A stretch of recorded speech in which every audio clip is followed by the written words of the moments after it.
Hi, welcome back to the One Take Show podcast. In this episode, we are in conversation with Mr. Pramod Pathak.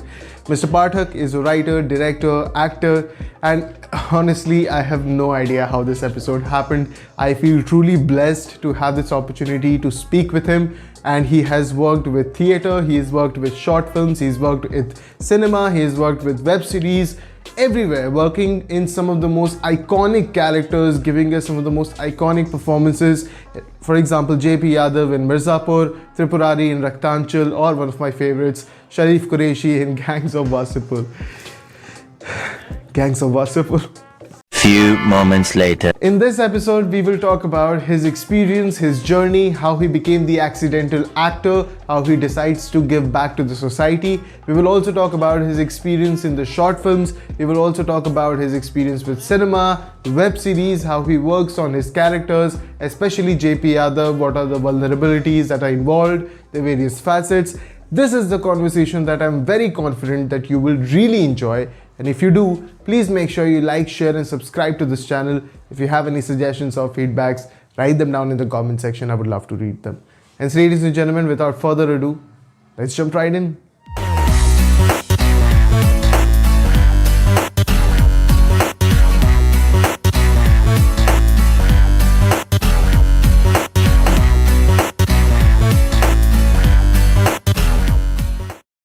Hello, so welcome to the One Take Show. I know you can't see this, but I'm shaking. My legs are shaking right now. This is a lifetime opportunity. I am really flabbergasted that you have agreed to speak with me on this platform. Thank you so much for this opportunity. Thank you so much for taking time off your very busy schedule. It's my pleasure, and I'm happy to be here talking to you. Thank you so much, sir. Thank you so much. I'm sure anyone who has tuned into this episode would love to hear everything about you. But because of the time constraints, obviously, we'll try to limit the story and I will make my questions very pointed so I can dig up as much information as I can. Beginning with the first one, sir. Obviously, to start off with the story, as I was researching, I've realized that you have a background in Kanpur and subsequently in Nainital. So before we get into this conversation, could you tell me a little bit about that background, your days in Kanpur and Nainital? Oh, wow. Okay.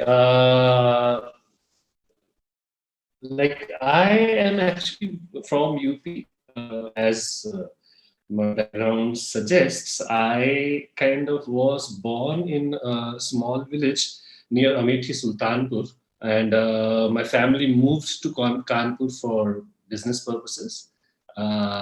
We have some factory in Unnao, which is very close to Kanpur. So for the first, I think, 10 years of my life, when I was like very young, I was in Kanpur. I did my primary education there. And then when I was in class 5th, around 10 years old, I was sent to this hostel, residential boarding school in Nainital, which was Birla Vidya Mandir. So I did my intermediate from there. When I was 18, I got back to Kanpur and I did my graduation from Kanpur University in commerce stream. So yeah, those were wonderful years. I think ultimately what we become in life is, and my days in Kanpur and Nainital have shaped a lot of me actually. So yeah, that's and I kind of like hills a lot. I like peace. I like clean environment because I think I had a very good upbringing in a residential school. Very serene, beautiful, lovely weather in Kanpur. So I still crave everything which is beautiful and mountains and not chaos. Yeah. So Nainital has a lot to do about me in my life. Yeah. Perfect. I also belong to Uttarakhand as it happens, and I can completely relate. Haridwar, actually. I have my place in Haridwar. Yes, beautiful place. absolutely. And I also have lived in. Right, sir. I have traveled a lot in Uttarakhand, actually. Okay. I've been during the school days also, then later on also. I have been to Uttarakhand many times, and I absolutely love that state, which was UP when I was studying there. Right, right. Yeah. And was your passion for acting, as the various interviews that I have seen and I've read, I've realized that you once moved to Kanpur after working for some time. You've decided to move for acting as something you wanted to pursue. Was that something that I was don't know. rooted in your school days? No, no, no, not at all. In fact, I don't know whether that's the right information out there. If you have come across such a Mm-hmm. thing, uh, I acting happened totally accidentally for me. I was not at Okay. all during my school days and during my college days and even university days. Mm-hmm. I was into sports. I was representing my school, college, and then university in football. I Mm-hmm. used to play football, and in fact, I used to dream that I will make a career in sports. But due to circumstances and injuries, I had to stop playing. And then I tried my hand at family business. I didn't enjoy it at all. And then I decided to kind of go on this exploration where I wanted to figure out what I actually wanted to do in life. And that's how I landed in Bombay. And Bombay, aa jaane ke baad, I think I started watching a lot of cinema and theater. And while watching some of the performances on stage, I felt that this is something really beautiful and fantastic, and I think I will enjoy it. And I joined this theater group in Bombay called Arpana Group as a person who was totally new to it, and I had absolutely no idea what I was getting into. And just by accident, I started doing theater. And yeah, it was in 1996, and we are sitting here today, and I'm still being part of it. So I had no idea that I will be making acting as a career. It was Okay. just a hobby in the beginning, interest, Mm-hmm. which developed into something which I am continuing to do today. Well, as a cinephile and as a viewer, I'm truly grateful that it actually happened, because today, everything that you have worked on, that you have created, it resonates with an entire generation who is now appreciating the kind of cinema, the kind of products that are available on OTT platforms. But going back to Yeah. your theater days, sir, you've had an opportunity to work with some of the luminaries. We name Sunil Schonberg. I've actually written the names down so that I don't Yes. Yeah. mispronounce or mistake any of this. No, no, Sunil Shri Sharma. Satyadev Dubey ji, Ramu Ramanathan ji. You worked with some of the legendary directors. What was that experience like for you, sir? Like working within that theater phase? See, because I jumped into this field of theater all by accident, so I had actually absolutely no idea who I was going to meet and what it is going to be like. So for me, things kept on happening accidentally on the way. I did not know Sunil beforehand. I just watched his group's performance on stage in Bombay, and I met him backstage. I didn't even know his name. I was totally like kind of bowled by the work I had seen on stage, and I just asked him, requested him that I would like to be a part of your group. And he kind of was like little taken aback because most of the people, when I think they join theater, their whole point is to become actors and directors. Here I was totally new and I had no idea. I just told him I just want to be a part of it. I don't know what I will do with it, for how long I will do it, but this is something which has like sparked something in me, and I would like to kind of pursue it further. And that's how I came in contact with Sunil, and that's how my kind of learning, or as you can say, or exposure to world of acting and theater started. I never knew that Sunil's Guruji was Pandit Satyadev Dubey, who Okay. passed away a couple of years back. Yeah, so I had no idea. So Satyadev Dubey ji is like a legendary name in the world of theater, at least in India. Uh, and Sunil was his student, and I had absolutely no idea about it. So while doing theater with Sunil, I also happened to kind of meet Duveji and work with him. I assisted him in his plays. He always used to discourage me. He don't act. You better direct or write. You are from Hindi speaking belt. Your Hindi is ठीक ठाक है. तुम ठीक ठाक हिंदी बोल लेते हो तो तुम लिखो नाटक लिखो और उनको direct करो. But I used to think he is just discouraging me because he thinks that I will not be able to survive on my own as an actor because I had absolutely no background.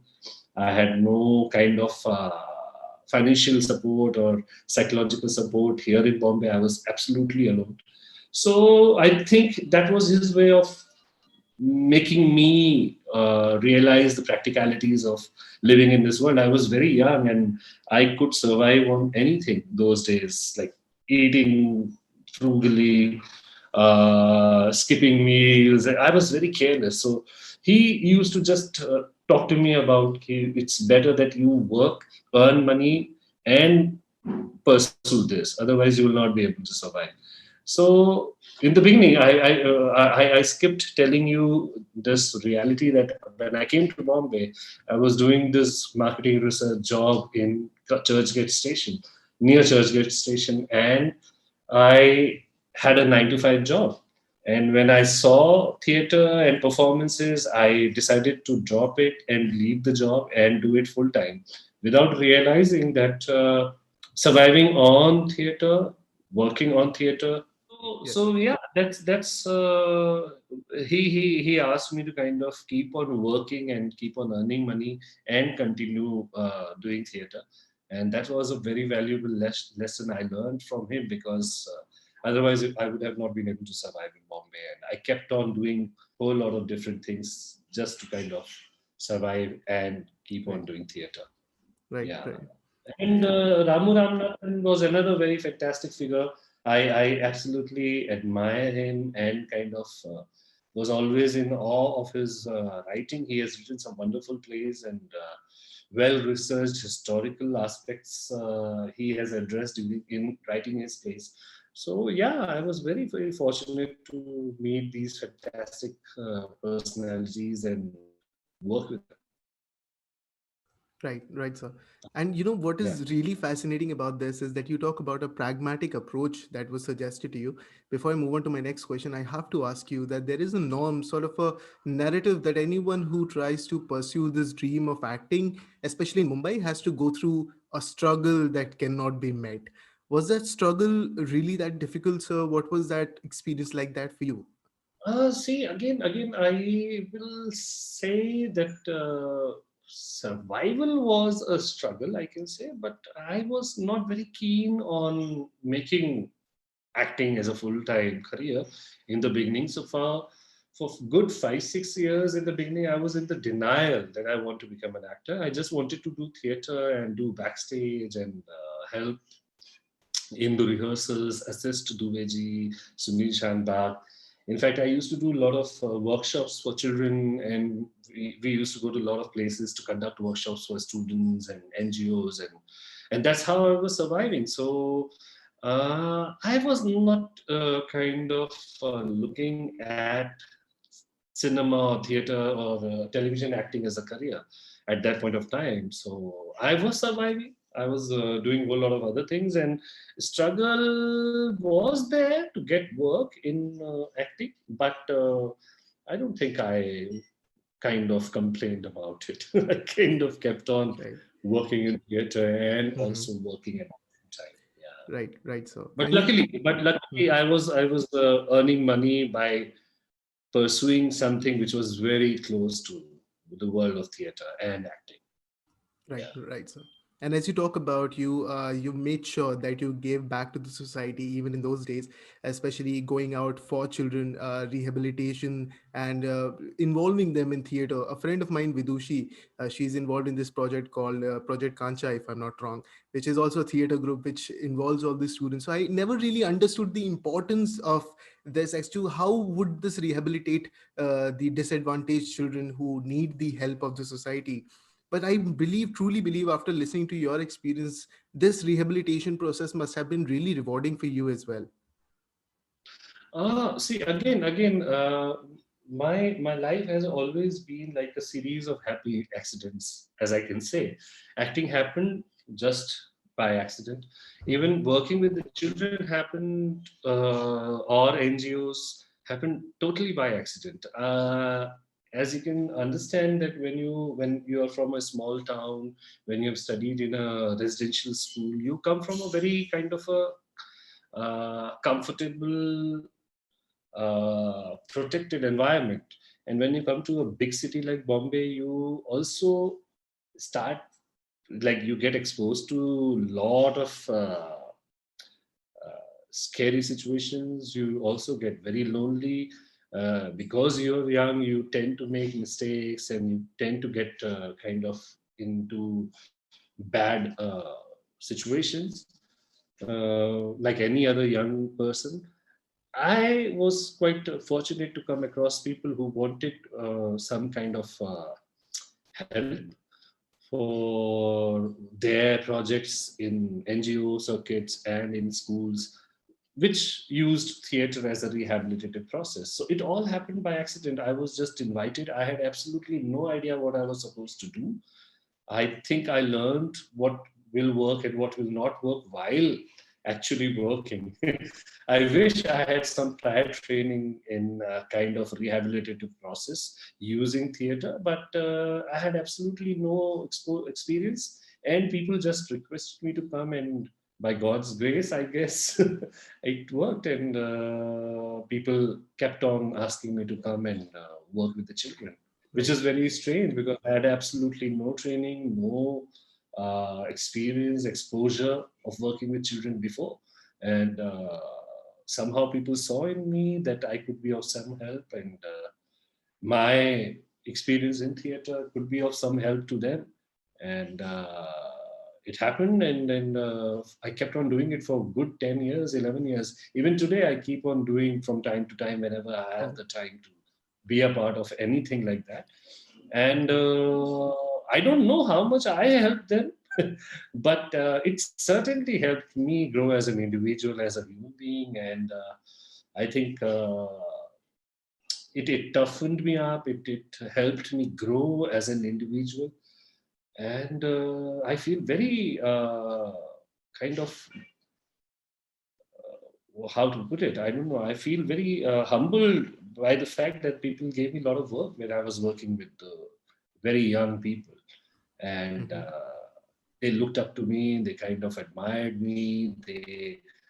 They took my advice. Sometimes they followed all the advices I gave them during the sessions. And today, when I look back at my life and what I was telling them, basically, I made all the mistakes in my life, but I was trying to guide them. So yeah, it is very rewarding. Yeah.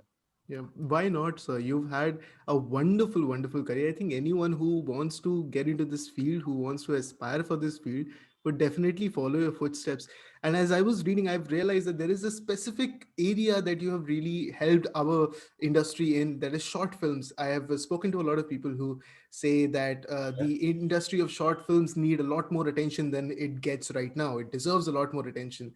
And you've personally worked Yeah. on some of the most amazing projects. If I can name them, Signal Wala Ladka, Jaan, Wo Ladka, these are the names, some names of the short films that you were very closely associated with. So I just want to Yeah. know from your personal experience, sir, if someone comes up to me and tells me that short films is the new big thing, that it needs the new attention, that we need to regard it with the kind of respect that it deserves. What is your take on this issue? See, I made short films because, see, again, thankfully, I didn't look as acting as the beginning and end of it all in life. I chanced upon it accidentally. I tend to write also. I used to kind of think of stories and ideas all the time. And I did this international production for 3 years. I traveled all over the world between 2005 to 2008. But even during those days, I kind of used to dream about telling stories. And the good way of doing that, because there was a transition from film roles to, because of the technology, it was all coming into digital thing. But during those days, in 2008, I think, the digital was not still very much in vogue. So these digital tapes used to come, and we used to kind of record our shoots on that. I I wanted to kind of explore this world of entertainment further, and I wanted to tell stories which I came across. So most of the short films I made, I kind of made them out of my experience also, and a lot of other people's experiences which actually happened to them. So a lot of films which I have made as a short film are based on like my life experiences. Why I made them? Because I wanted to. Because again, I had no prior training. I had no kind of institutional experience where I had learned filmmaking. I had learned everything on the job, and I just wanted to experiment and see where I stand in terms of storytelling for a visual medium. And I started making those films, and thankfully, some people appreciated it. And I just made it for myself. I kind of had no idea of what to do with them. I started sending them to a lot of festivals, international festivals abroad, here in India also, and some of them got appreciated and won some awards, but they were for later. But I think I made them purely for the joy of storytelling and work on myself as how I keep on improving while making short films. So Right. that was my only reason Mhm. to make those short films. Well, that's a wonderful philosophy. I think for life itself, anything that we do, Yeah, if we do it for yeah. ourselves with pure passion for the art itself, I think it will get the appreciation. And eventually, you've yes, sir. No, I'm saying Mhm. uh, because a lot of things have happened Mhm. in my life, at least just by chance. So acting happened by chance, writing happened by chance, because I had not, till my college got over, till I reached Bombay, I had never in my wildest dreams, if you will meet my schoolmates, classmates, they till date are very surprised that I got into cinema and film acting or acting field, because I was not that person at all in my school days. So it's series of chances which came my way, and I took them, and I'm here, and I'm quite happy about that. Otherwise, life would have been not this adventurous and exciting if I had not taken those chances. Right, absolutely. And I think it is with the chances and all these amalgamation of your effort and all this that you've had a transition now to the films, the cinema, the initial works in Bhagat Singh or Mumbai Cutting or First Gary Obama, all these films that really exposed us to your genius. What was that Mm. transition like? That transition must have been very unique for you. See, again, I was very reluctant to get into cinema acting, and Okay. for making money, I had tried doing some television acting, but I think it was not a time for people who looked a certain way, or they approached acting in a certain way. It was a very different time, Hmm. very limited options, Right. only cinema and television. OTT happened just, I think, few years back. So Hmm. it was a lot of competition, and I was quite happy doing theater, traveling, and I was surviving. So I never took, before I think year 2010, I just did a lot of other work which just came my way, and Bhagat Singh or whatever films happened before 2010, they just came my way, and I kind of wanted to learn and see how it goes. I did them, but I think I got seriously into cinema acting and visual medium acting only when I came back from my international tour, and I started making my short films. I wanted to make my feature films also, and that's when the acting assignments started coming in, and I agreed to them, and thankfully, I did not make very bad choices. No, sir, you did not. And I'm again, once again, really grateful that you made that choice because Yeah. from movies like John Day, City Lights, and Raees, coming to the big achievement that anyone of my age, at least I can speak on behalf of Yeah. my entire generation, worships Gangs of Wasseypur like anything. Like we think it's the greatest Yes. cinematic achievement in India. But and you have been so strongly associated playing this amazing character of Sharif Qureshi. What was that Yeah. experience like, sir? I'm sure like anyone who's watching this episode would want to know more and more about that. I don't know. Everybody asks me about Gangs of Wasseypur and what my experiences was like. Uh, to be honest, when we were working on Gangs of Wasseypur, we never thought that we are making something this big and it will go on to become such a classic and such a rage because of the digital revolution which has happened in India. And now it seems every Indian has seen it, and wherever I go, people talk about Gangs of Wasseypur, which is a very satisfying experience. But when we were making it, it was very tough, very challenging, very demanding film, and the budgets people were working in, the kind of traveling it involved, and it was a very small, close-knit film, and there were a whole lot of actors in the film, and everybody was doing it for the love of it because Anurag was there. Anurag being the person who was so passionately making films, everybody wanted in cinema at that point to be associated with him, and I was quite fortunate to be part of Gangs of Wasseypur. Uh, so yeah, we never kind of thought that we are making something extraordinary. We thought that we are having a good time and everything looks good and works out well. Hope in the end, and yeah, and it's quite a see again. A lot of people say that you never set out to make a great cinema or tell a great story. You just set out to make something, aspire to make it well, and then it's entirely up to the audience to take it wherever they want. And I think with Gangs of Wasseypur, that actually has happened. I think we set out to make just a film, tell a story, and try to make it well, give it our best, and thankfully, it has turned out well for everybody. I think every department and every actor, everybody who was associated with that film has been fortunate to be a part of such a memorable experience. Well, sir, someone like me who has an opportunity to say this to you, heartfully, Yeah. thank you so much for working on that film. I think Riaz Wasipur has already been termed the Citizen Kane of India. It is by far one of the most classic films. It's been taught in schools. So I've read news and I've read reports where it is being taught in schools. How the cinematography, how the scripting and everything, the acting, the essentials have worked.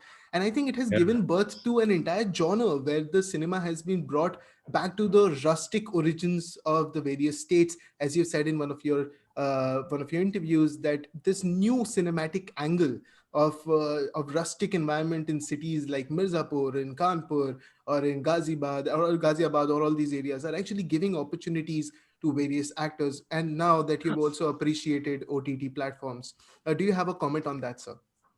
या because उससे पहले होता क्या था कि television में या तो बहुत ही खूबसूरत लोग होते थे या बहुत ही sweet over over emotional over dramatic story telling होती थी और उसमें हम कहीं फिटिंग नहीं हो पाते थे एटलीस्ट मेरे जैसे एक्टर्स मुझे तो यही लगता है ज्यादातर जगहों पे मेरी स्किन टोन को लेके या मेरा जिस तरह से मैं दिखता हूँ उसको लेके लोगों का यही कहना होता था कि यार हम इसमें आपको कहाँ फिट करेंगे तो टेलीविजन होता नहीं था सिनेमा में बहुत ही छोटे छोटे इनसिग्निफिकेंट से रोल मिलते थे तो वो तो था कि यार ये बड़ा डिफिकल्ट है और आज भी सिनेमा जो जो मेन स्ट्रीम सिनेमा है और जो बहुत सारा 80% सिनेमा जो आज भी बनता है वो बहुत ही खूबसूरत लोगों का है बहुत ही खूबसूरत बैकड्रॉप्स होते हैं बहुत ही ह्यूज कैनवस होता है और उसमें बड़े सुंदर सुंदर लोग अच्छे फिगर वाले अच्छे बॉडी वाले लोग हैं जो उसमें परफॉर्म कर रहे होते हैं उसमें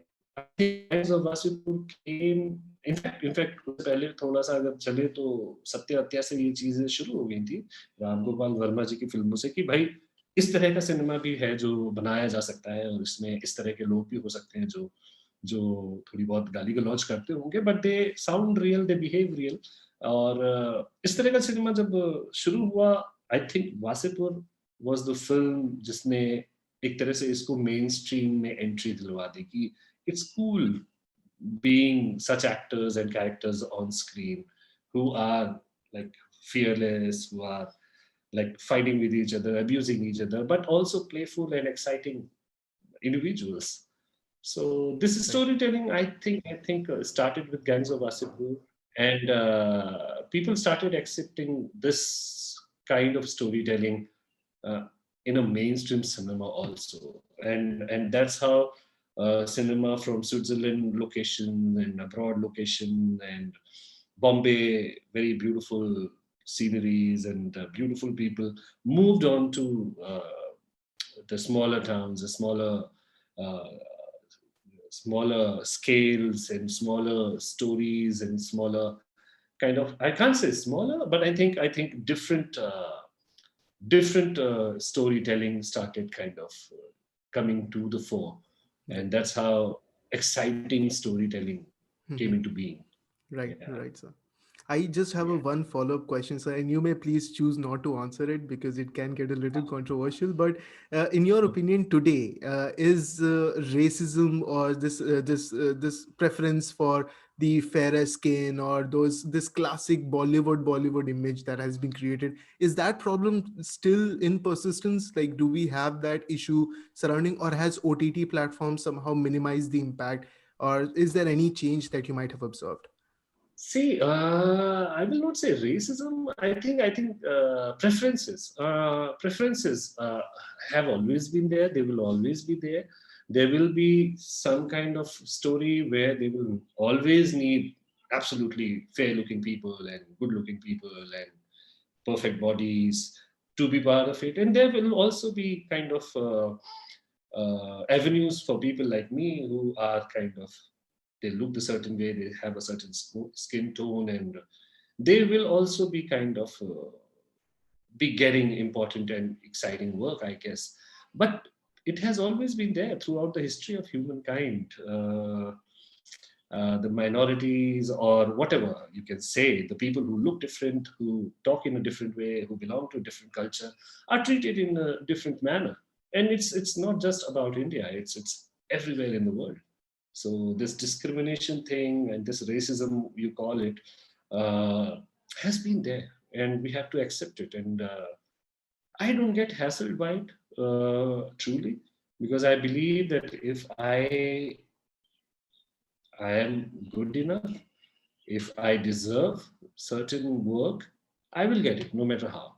And that's the philosophy I have followed, and I am getting still work. And I don't think my skin color or the way I look or the way I talk or the way I behave has come as an hindrance in any way in my career.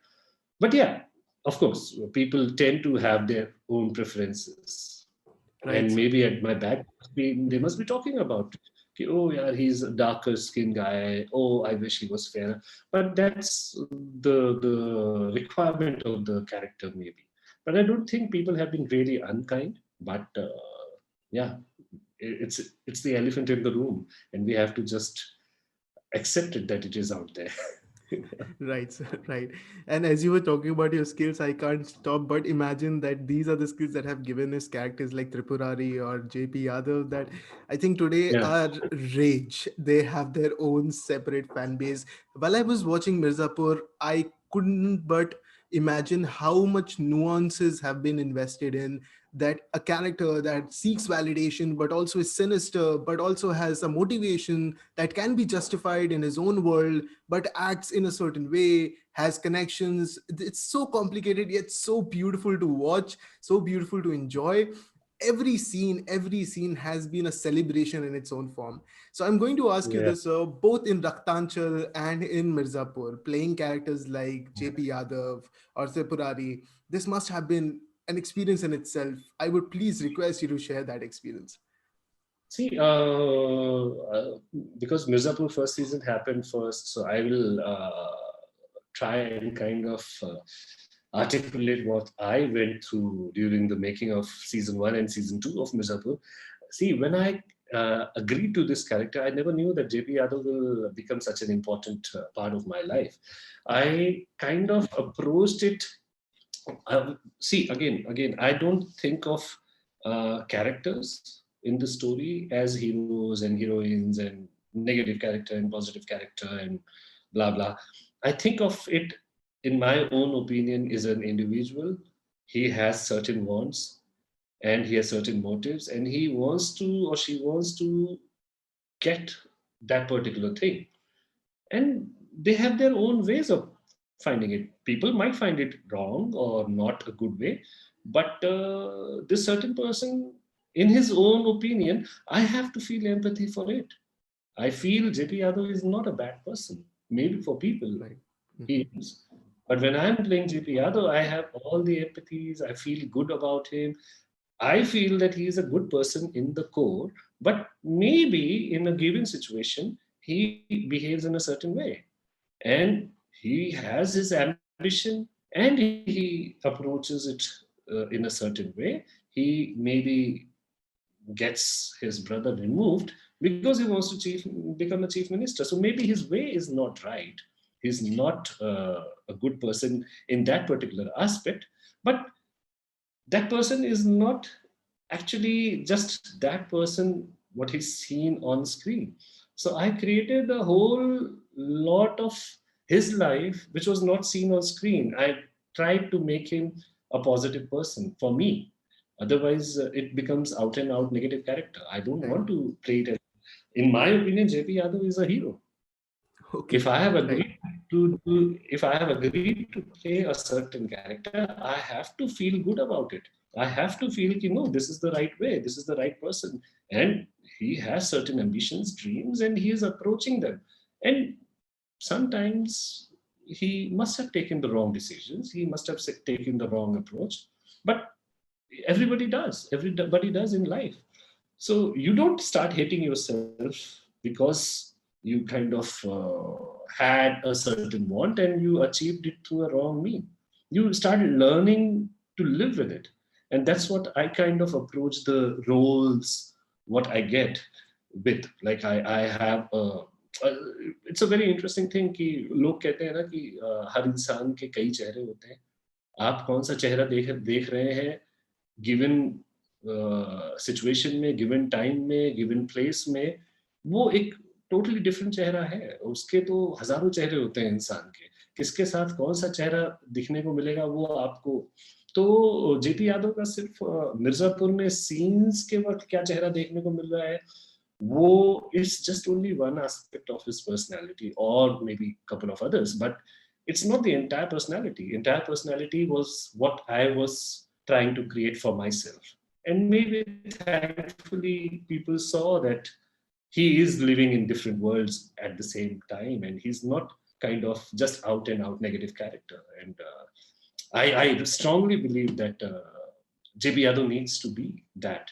And you have to internalize and think maybe he's killing someone, but he is he's he's like totally in the grip of his want, and at any cost he wants to achieve it, and that's why he gets his brother killed. So Right. that's and आप किसी की भी जिंदगी में देख लीजिए तो वही है ना कि आप क्रिमिनल तभी किसी को बोलिए जब आपने खुद कभी किसी तरह का क्राइम ना किया हो. आप गलत किसी को कभी तभी बोलिए जब आपने कभी कोई गलती ना की हो. तो I believe in that, and everybody has their positives and negatives. हमारे अंदर ही विलेन भी है, हमारे अंदर ही हीरो भी है, हमारे अंदर ही एक कॉमेडियन भी है, हमारे अंदर ही एक ट्रेजिक फिगर भी है.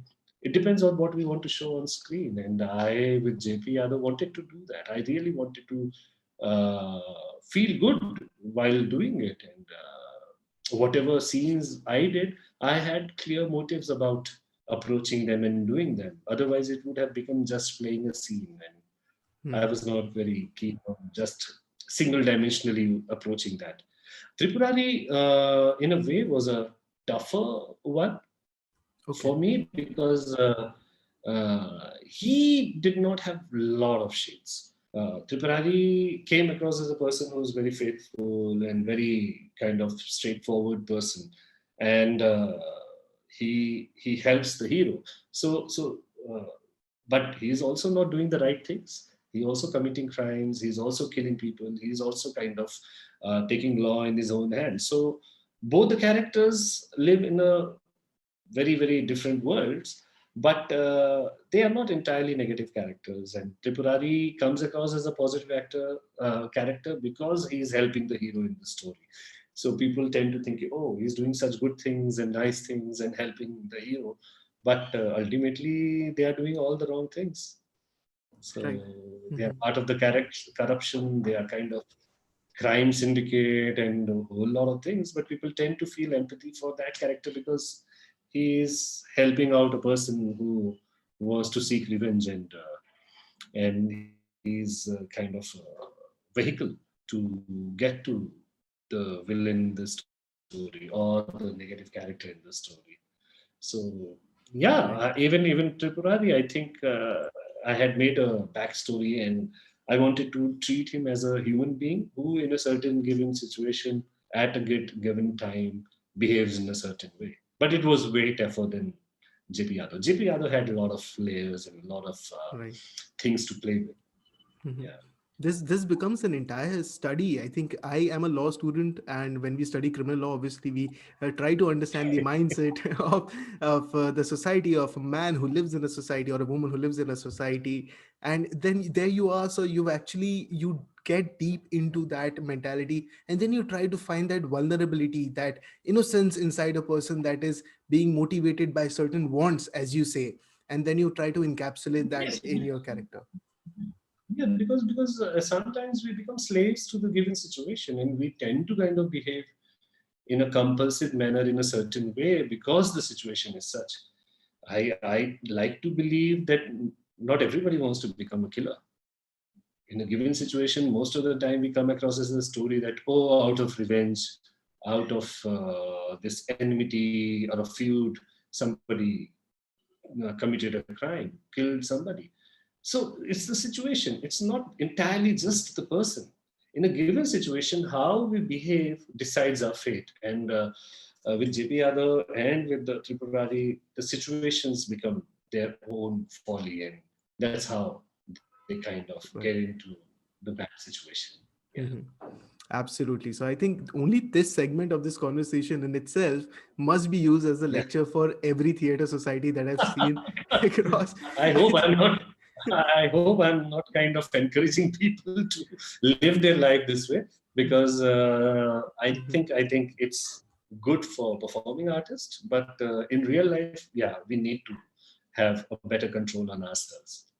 Well, at least we have a target audience which is completely invested right now. The ones who are going to be performing artists, at least in Yeah. my university, any theater society for that matter, would love to have this advice. And on that note Okay. itself, I think if you could give any advice to anyone, any aspiring actor, writer, director, or a theater artist, what advice would that be from your experience?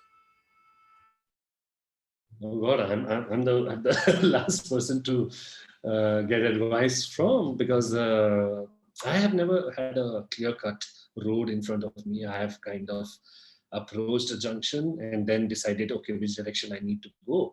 And I've taken that decision at that point, which is thrilling, which is adventurous, but a lot of time it can be time consuming and frustrating also for a lot of people. So I don't know my way is the best way or what, but I will say ki take chances, be adventurous. uh, there is so much to life. There is so much to life that you just can't commit yourself to doing only one thing. You have to just approach the life, and if ever there comes a time that whatever you're doing, whatever career wise, relationships wise, or anything you're doing in life, if you come across this feeling that, oh, I'm not enjoying it, I'm not having a good time, I don't know if I can do it any longer, sit, talk to yourself, decide, and then move on. You don't have to get clutched Right. or tied to think you have spent your resources, your efforts, your hard work on, just because you have spent so much of effort on it. If it is not working for you, if you feel that you're not enjoying it, do something else. Do something which gives you pleasure, which satisfies you, which kind of gives you meaning in life. I think that's the only advice I can give. There is no hard and fast rule that you have to do only one thing in life as a career. If ever there comes a point where you feel, oh, I think I need to switch or change, you have all the right, and I think that will be the right decision to go ahead and do it, rather than kind of cribbing about it. I have spent so much effort and my parents' money and my resources on certain thing, and it's not working out. I must keep on trying and trying and trying. But if you're not having a good time, try. I don't think it's worth it. So decide. Let the accidents happen in life. They are sometimes good to kind of wake you up. Right, sir.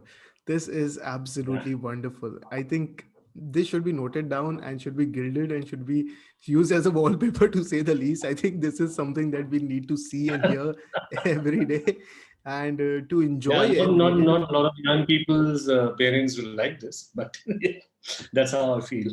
Well, I'll make sure that my podcast reaches all those parents so that they can actually hear from the best in order to really celebrate that. Right. Okay. And yes, Yeah. sir, and this is the kind of conversation which was really missing from my life, let alone this podcast. I haven't had this kind of a conversation Okay. ever. I'm truly grateful for your time, for this opportunity, for actually considering me for this interview. I'm really, really grateful. I had a fan moment. I'm still having that fan Thank moment. I you. will have that fan moment as long as this video exists. And before we wrap this up, sir, you have any closing remarks for our viewers? I had a great time having this chat with you, and I hope viewers also kind of have fun while watching it. Don't take it seriously. It's one individual's life being spoken about or talked about, and if you feel good while watching it, have fun. And if you don't, just keep it aside. Don't No need to troll me or costume and what the hell these guys are talking about. And yeah, don't take it seriously and just take it one conversation which is out there. And if it helps you in certain way, that will be of great relief to me. And once again, I will say I had a good time, and I think we had some interesting insights into while talking. And yeah, I had a thorough good time. Thank you so much, sir. The feeling is, I won't say mutual because I had a wonderful, wonderful time. And if I get trolled for having a conversation with Mr. JP Yadav, that would be my honor. Please do troll me for that.